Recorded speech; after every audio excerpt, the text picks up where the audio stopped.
أعوذ بالله من الشيطان الرجيم. بسم الله الرحمن الرحيم. الحمد لله الذي أنزل على عبده الكتاب ولم يجعل له عوجا قيما لينذر بأسا شديدا من لدنه ويبشر المؤمنين الذين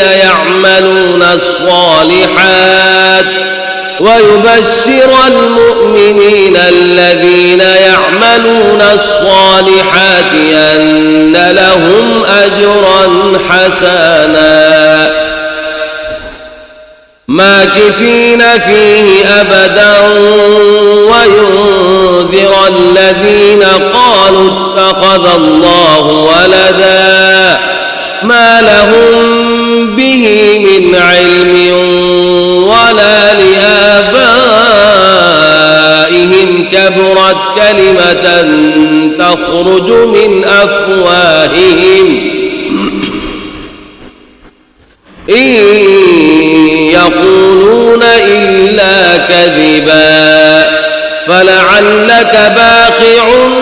نفسك على آثارهم إن لم يؤمنوا بهذا الحديث أسفا إنا جعلنا ما على الأرض زينة لها لنبلوهم أيهم أحسن عملا وإنا لجاعلون ما عليها صعيدا جرزا أم حسبت أن أصحاب الكهف والرقيم كانوا من آياتنا عجبا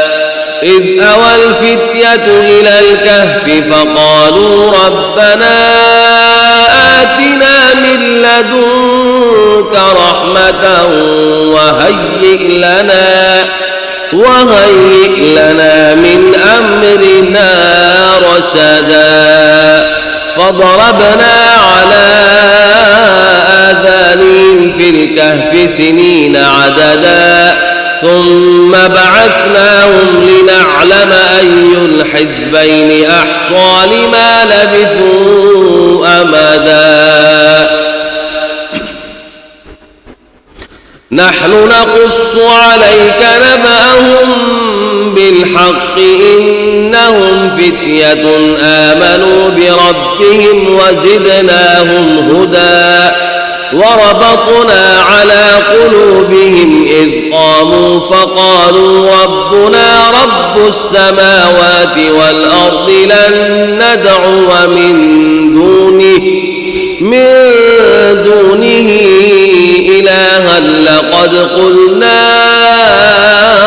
إذا شططا هؤلاء قوم اتخذوا من دونه آلهة لولا يأتون عليهم بسلطان بين فمن أظلم ممن افترى على الله كذبا وإذ اعتزلتموهم وما يعبدون إلا الله فأووا إلى الكهف ينشر لكم ربكم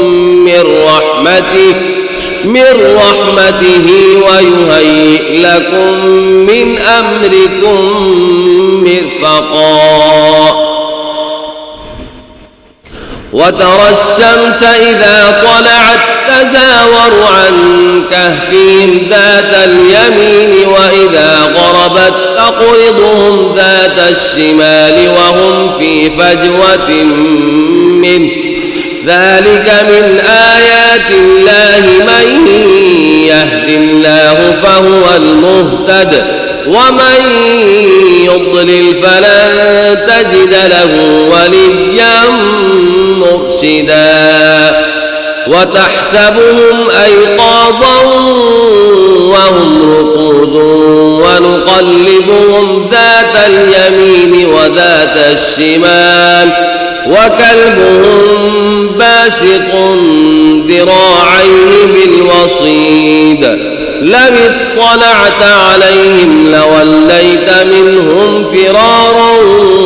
ولملئت منهم رعبا وكذلك بعثناهم ليتساءلوا بينهم قال قائل منهم كم لبثتم قالوا لبثنا يوما أو بعض يوم قالوا ربكم أعلم بما لبثتم فابعثوا أحدكم بورقكم هذه إلى المدينة فلينظر أيها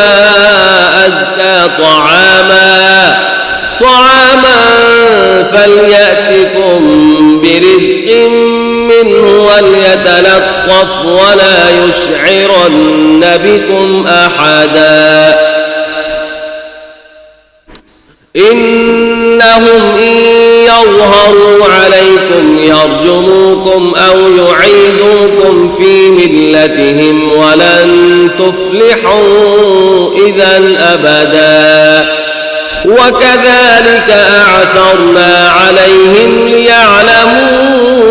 أن وعد الله حق وأن الساعة لا ريب فيها إذ يتنازعون بينهم أمرهم فقالوا ابنوا عليهم بنيانا ربهم أعلم بهم قال الذين غلبوا على أمرهم لنتخذن عليهم مسجدا سيقولون ثلاثة رابعهم ويقولون خمسة سادسهم كلبهم رجما بالغيب ويقولون سبعة وثامنهم كلبهم قل ربي أعلم بعدتهم ما يعلمون إلا قليل فلا تمار فيهم إلا مراء ظاهرا ولا تستفت فيهم منهم أحدا ولا تقولن لشيء إني فاعل ذلك غدا إلا أن يشاء الله واذكر ربك إذا نسيت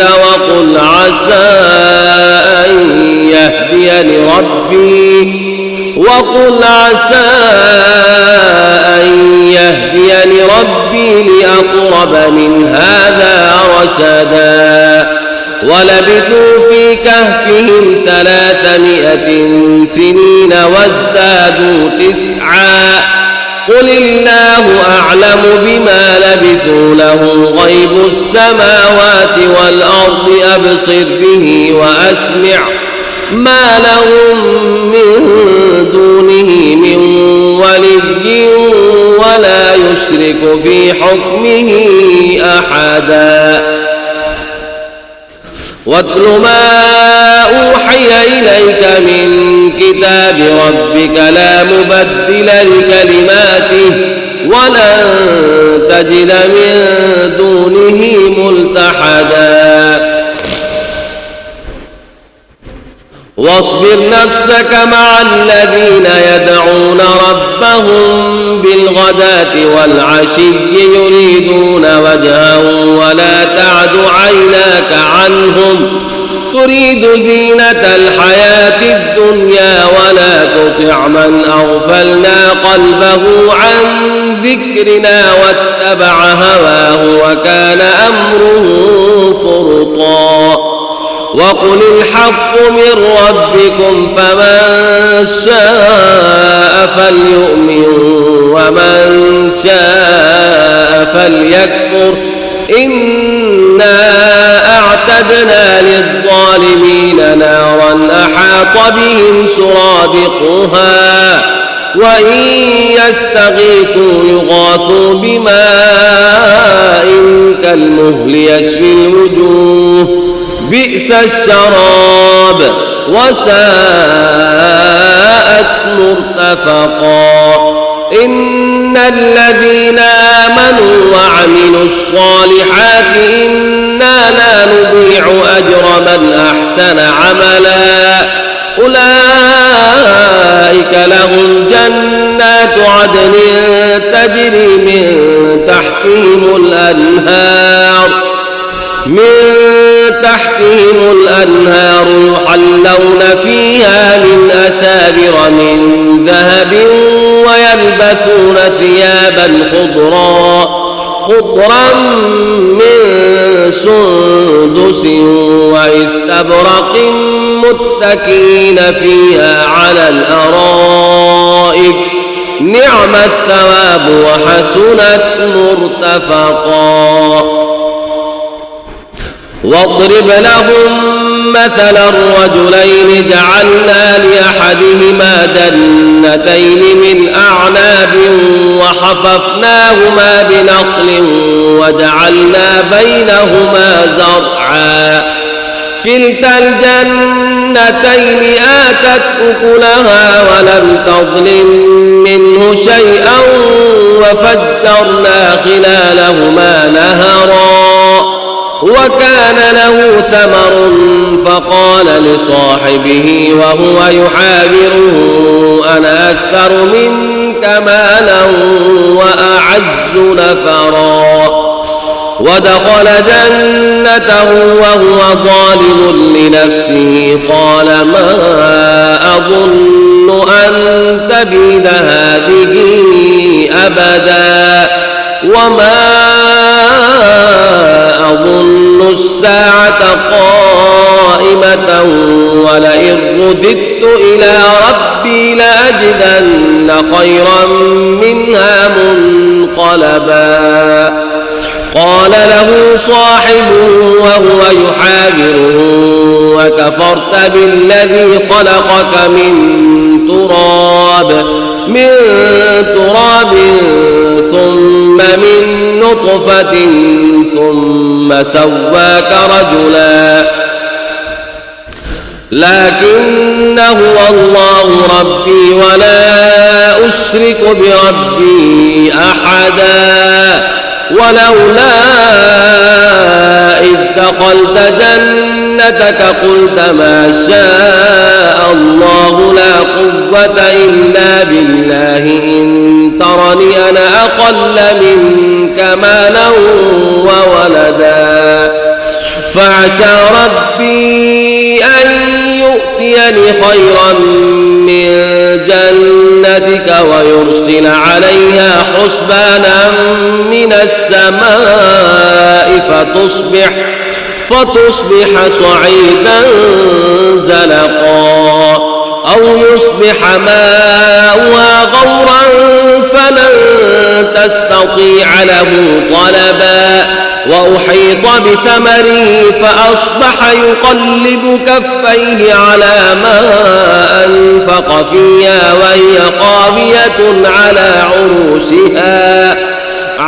عروشها ويقول يا ليتني لم أشرك بربي أحدا ولم تكن له فئة ينصرونه من